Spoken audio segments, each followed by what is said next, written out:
This video has problems related to Euclid's division lemma and Euclid's division algorithm and related problems. We already go through Euclid's division lemma in the previous video. Now we are going to apply that lemma in example problems. Example 2.1. We have 34 cakes. Each box can hold 5 cakes only. How many boxes we need to pack and how many cakes are unpacked? Here, total number of cakes are 34, and the box capacity is exactly 5 cakes. We should not put more than 5 cakes and less than 5 cakes also. So we have to find the number of boxes requirement and find also the balanced number of unpacked cakes. Very simple, we just treat 34 as A and this 5 number of cakes, take it as B. Apply Euclid's lemma. So if we divide 34 by 5, we will get 6 is the quotient. So exactly Euclid division lemma gives the relation 34 equal to 5 into 6 plus the balance 4. This means we need 6 number of boxes and the balance number of unpacked cakes are 4. Hence we apply Euclid's division lemma here. So the number 34 is here dividend and B is divisor, B that is 5. Quotient 6 is Q and the balance number of cakes 4 is R. Now we go to the next example 2.2. Find the quotient and remainder when A is divided by B in the following cases. Subdivision 1, A equal to minus 12 and B equal to 5. Subdivision 2, A equal to 17, B equal to minus 3. And subdivision 3 is A minus 19 and B minus 4. See the previous example, number of cake counts and boxes counts are explained using the positive integer case Euclid's division lemma. But here the given integers are both positive and negative. So the generalized lemma is going to applied here. The most important point we should note here is the generalized lemma is also in the same format for positive integers, but the difference is that r should be in between 0, either 0 or in between 0 and modulus of b, that is r is always positive. We should either 0 or positive, we should keep it this in mind. Then only we know this positive and negative combination of numbers in Euclid division lemma application.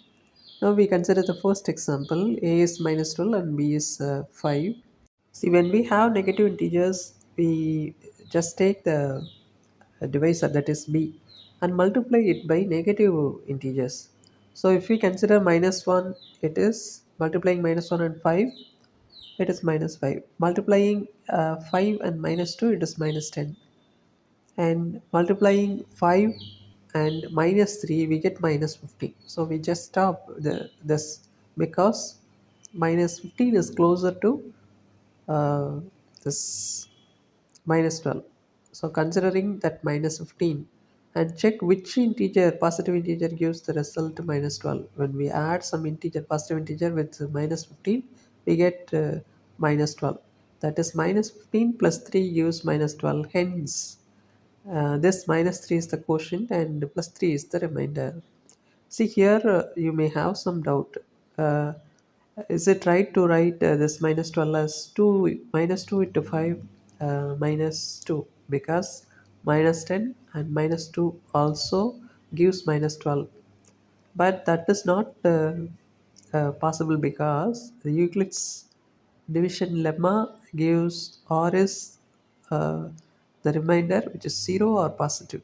So we cannot write in such a way that uh, R as negative. Therefore, 5 into minus 3 plus 3 is the correct format to write this minus 12. Now, the second subdivision, A equal to 17 and B equal to minus 3. Here, divisor is negative. Dividend is positive and divisor is negative means we have to multiply this divisor by successively negative integers so that we get positive integer and find the excess remainder. So we are going to multiply this minus 3 by minus 1, minus 2, etc. And if we multiply by minus 5, it is plus 15.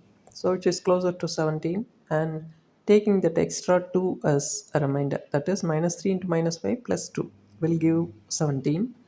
In this place, quotient q is minus 5 and remainder is 2, which is less than mod minus 3. Hence, we write the result. Now, third subdivision, a equal to minus 19 and b equal to minus 4. By Euclid's division lemma, we are going to write this a equal to bq plus r format.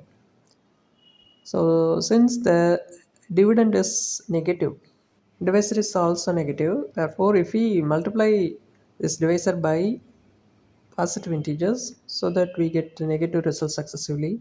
Hence we take the closer entry, which is minus 4 into 5, that is minus 20. If we add 1 with that, we get minus 90. Hence quotient here is 5 and remainder is 1, that is minus 19 equal to minus 4 into 5 plus 1. Example 2.3, show that the square of an odd integer is of the form 4q plus 1 for some integer q. Here we are going to prove this result, and this question may be given as a direct question, and this result is actually used to prove some other results in the coming topics. Now we just assume x as an odd integer. We know the difference between an even integer and an odd integer. Consecutive two integers are odd and even, and they are in the format 2k is even and 2k plus 1, which is the next odd integer of the 2k.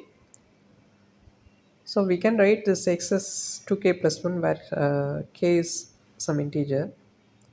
If we take x square, it will be equal to 2k plus 1 the whole square, and expanding we get 4k square plus 4k plus 1. First consider the two terms, and taking the common factor 4k out, we get 4k into k plus 1 plus 1.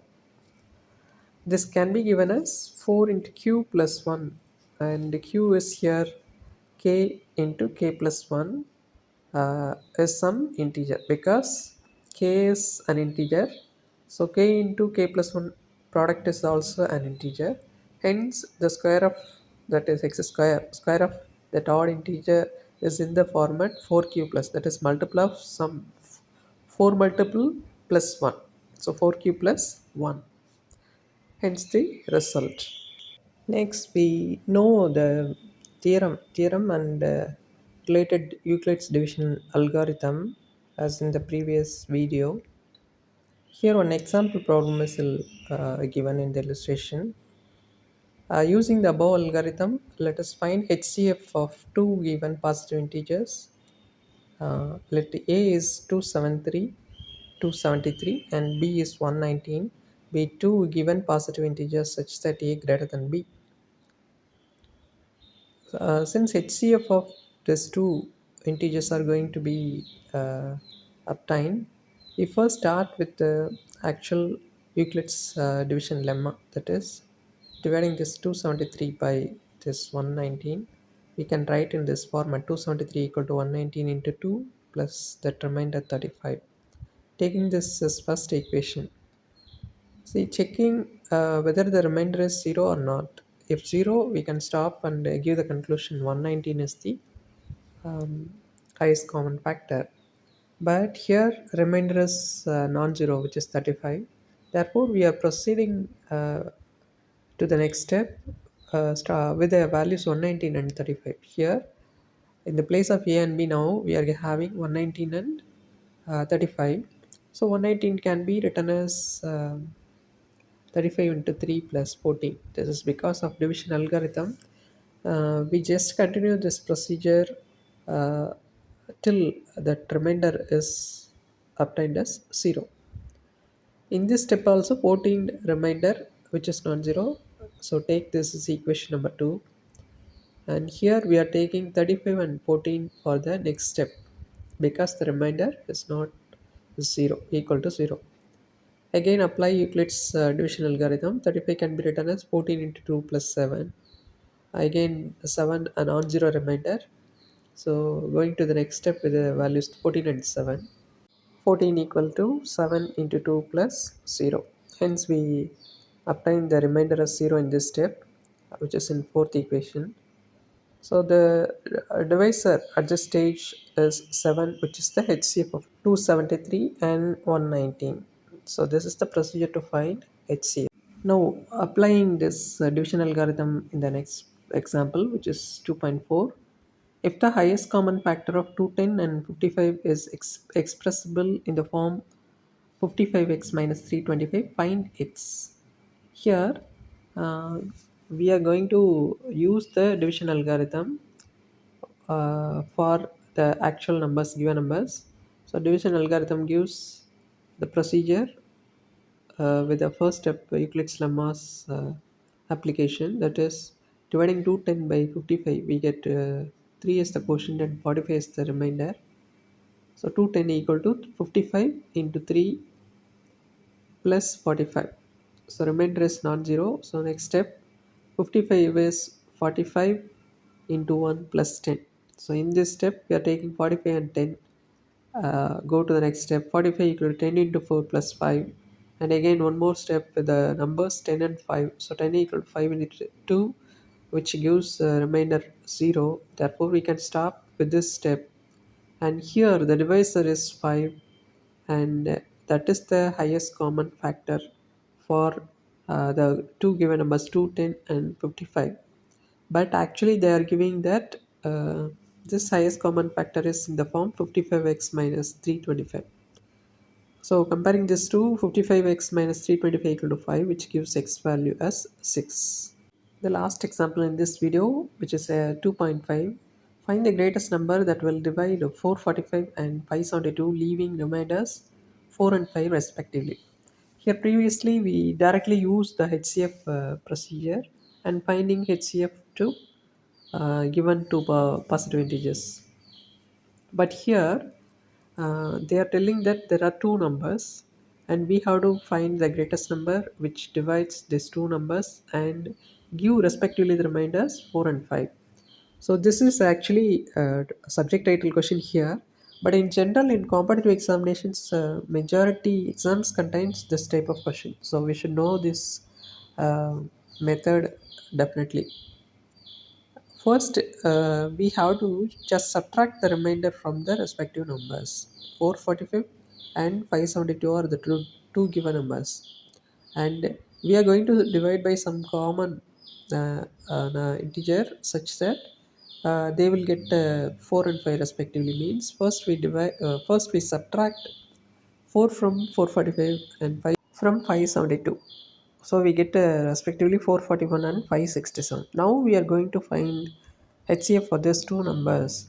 So 567 can be written as 1 times 441 plus 126, which is a non-zero remainder. So taking 441 and 126 and go to the next step, 441 can be written as 126 into 3 plus 63.